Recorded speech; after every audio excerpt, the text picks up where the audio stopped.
Tällä videolla tutustutaan lukujoukkoihin ja sen jälkeen katsotaan, miten näillä luvuilla lasketaan, eli käydään läpi laskulait, laskujärjestys sekä merkkisäännöt. Lopuksi opitaan vielä käsitteet vastaluku ja itseisarvo. Näistä asioista muodostuu pohja, jota tulet tarvitsemaan matematiikassa koko lukion ajan.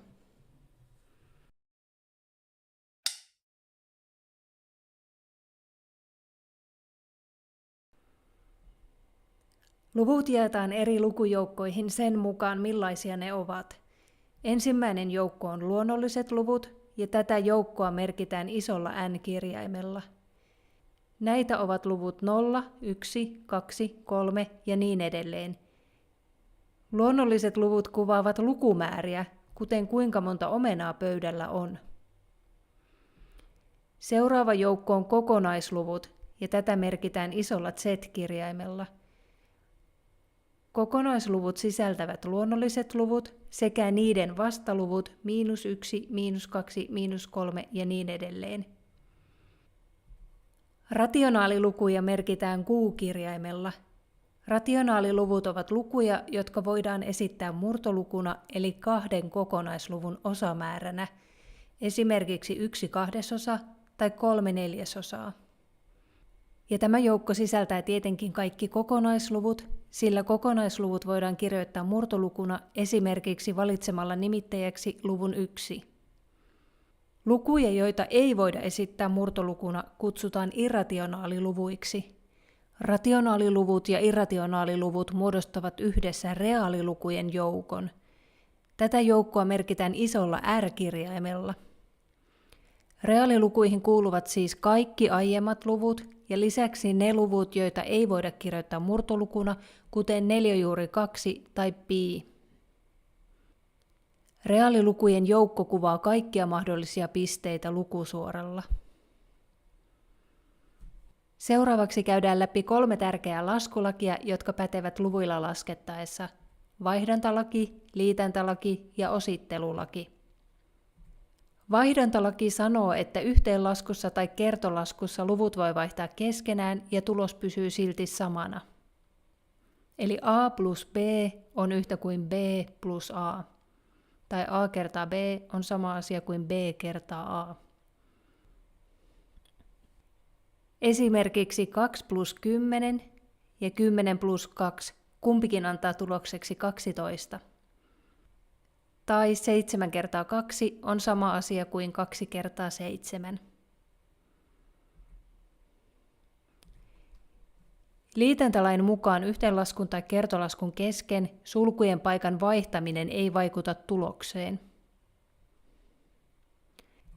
Esimerkiksi tällainen lasku. Ei ole väliä, lasketaanko ensin 2 plus 4 ja lisätään se lukuun 1, vai lasketaanko ensin 1 plus 2 ja lisätään tähän saatuun lukuun luku 4. Molemmista tulee 7. Tai kertolaskussa ihan samalla tavalla. Ei ole väliä, lasketaanko ensin 3 kertaa 4 vai ensin 2 kertaa 3. Lopputulos on sama. Sitten meillä on vielä osittelulaki. Osittelulaki kertoo, että kertolasku voidaan jakaa osiin. Eli jos meillä on tällainen a kertaa suluissa b plus c, niin se on sama asia kuin a kertaa b plus a kertaa c. Ja otetaan tästäkin esimerkki. 12 kertaa 7 plus 12 kertaa 3. Ja nyt kun verrataan tätä tuohon meidän kaavaan, niin sieltä löytyy yhteinen tulontekijä, luku 12. Eli sovelletaan tuota kaavaa toiseen suuntaan ja voidaan kirjoittaa 12 kertaa suluissa 7 plus 3. Nyt voidaan laskea ensin 7 plus 3 on 10 ja sitten vaan 12 kertaa 10, mikä on nyt paljon helpompi lasku kuin mitä meillä alun perin oli. Ja saadaan 120.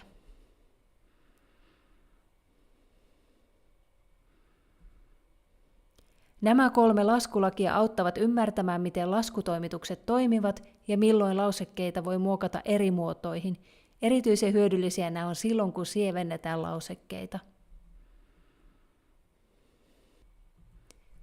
Kun lausekkeita lasketaan, on tärkeää noudattaa oikeaa laskujärjestystä. Ilman sitä tulokset voivat mennä pieleen. Tässä on laskemisen 4 päävaihetta oikeassa järjestyksessä. Ensin lasketaan sulkulausekkeet, aina sisimmästä ulospäin. Sulut kertovat, mitä pitää laskea ensin, vaikka muuten laskujärjestys olisi toisenlainen. Seuraavaksi lasketaan mahdolliset potenssit. Sitten suoritetaan kerto- ja jakolaskut vasemmalta oikealle. Lopuksi tehdään vielä yhteen- ja vähennyslaskut myös vasemmalta oikealle. Sulut, potenssit, kerto- ja jakolaskut, yhteen- ja vähennyslaskut.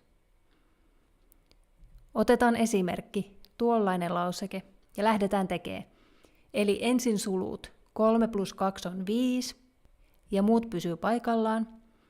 Ei ole enempää sulkuja, joten siirrytään sitten potensseihin. Sellaisia löytyy 1. 5 potenssiin 2. 5 × 5 on 25. Ja muut kulkee mukana. Seuraavaksi kertolasku. 4 × 3 on 12. Ja lopuksi tehdään vielä yhteen- ja vähennyslaskut. 5 + 25 on 30. Miinus 12. Saadaan lopulta 18. Ja tämä on erityisen tärkeää, että nuo kerto- ja jakolaskut menee oikeasti vasemmalta oikealle. Sillä on merkitystä. Katsotaan tästä vielä yksi varoittava esimerkki. Näyttää suht helpolta. Osataan laskea sieltä ensin sulut, 1 + 2 on 3, ja muut kulkee mukana. Ja nyt lasku näyttää tuolta. Sitten jos me katsotaan, että okei, seuraavaksi tulee kertolasku, 3 × 3 on 9. Saadaan 9 jaettuna 9, mikä on 1. Mutta tässä mentiin vikaan, kun laskettiin tuo kertolasku huomaamatta, että sen vasemmalla puolella on jakolasku. Eli jako- ja kertolaskut ovat yhtä voimakkaita, ja ne täytyy laskea esiintymisjärjestyksessä.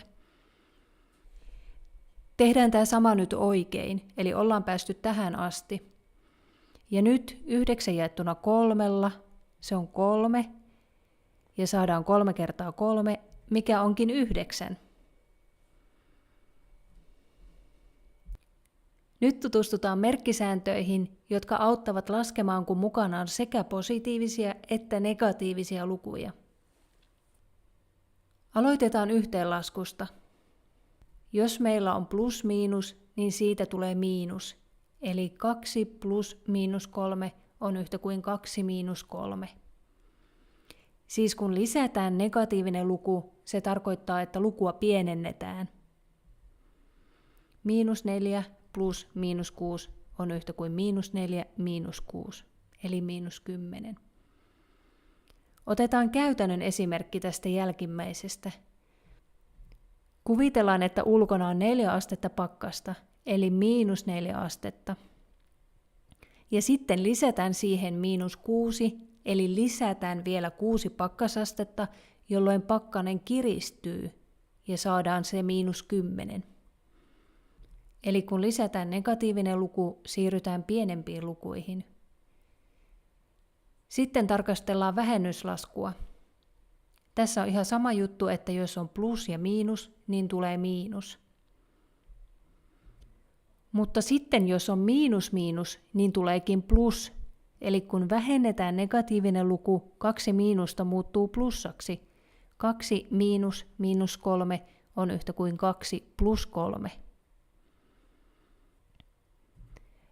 Tässä tilanteessa ikään kuin pakkaslukemasta vähennettäisiin pakkasta, eli sää lämpenee. Seuraavaksi siirrytään kertolaskuihin. Kertolaskun merkkisäännöt ovat yksinkertaiset. Kun luvut ovat samanmerkkiset, tulos on aina positiivinen. -2 × -3 on 6. Ja kun luvut ovat erimerkkiset, tulos on negatiivinen. -2 × 3 on -6.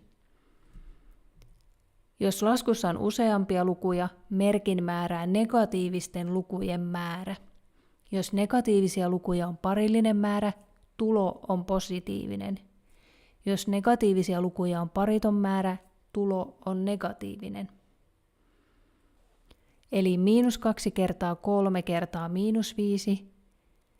-2 ja -5, 2 negatiivista tulontekijää, parillinen määrä, eli tulo on +30.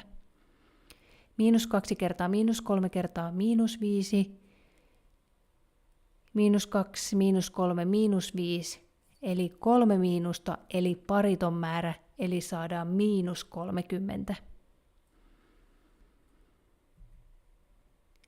Jakolaskuissa pätee oikeastaan samat säännöt kuin kertolaskussa. Jos luvut ovat samanmerkkiset, tulos on positiivinen, ja jos luvut ovat erimerkkiset, niin tulos on negatiivinen. Merkkisäännöissä voi auttaa, kun miettii, että 2 miinusta muodostaa yhdessä 1 plussan. Ja jos miinuksia jää jäljelle, niin miinus voittaa plussan. Luvun vastaluku on luku, joka on yhtä kaukana lukusuoralla nollasta kuin luku itse, mutta vastakkaisella suunnalla. Jokaisella luvulla on vastaluku, ja kun vastaluvut lasketaan yhteen, tulos on aina 0. Esimerkiksi luvun 5 vastaluku on -5, ja 5 plus -5 on yhtä kuin 0. Eli yleisesti luvun a vastaluku on -a. Vastaluku on siis luku, jolla kumotaan alkuperäinen arvo. Tätä ajatusta tullaan käyttämään paljon yhtälön ratkaisussa.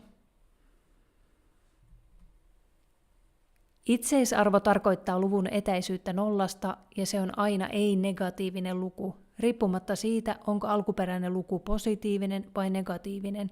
Etäisyys ei voi olla negatiivinen. Luvun ja vastaluvun itseisarvot ovat aina yhtä suuret, ja itseisarvoa merkitään tällaisilla pystyviivoilla. Voimme siis sanoa, että itseisarvo kuvaa kuinka kaukana luku on nollasta, mutta ei pystytä sanomaan kumpaan suuntaan. Jos tarkastellaan esimerkiksi lukua -4, niin se on nollasta 4 askeleen päässä, eli etäisyys nollasta on 4, eli itseisarvo -4 on 4. Ja sitten jos tarkastellaan lukua 4, niin se on nollasta 4 askeleen päässä, eli luvun 4 itseisarvo on myös 4.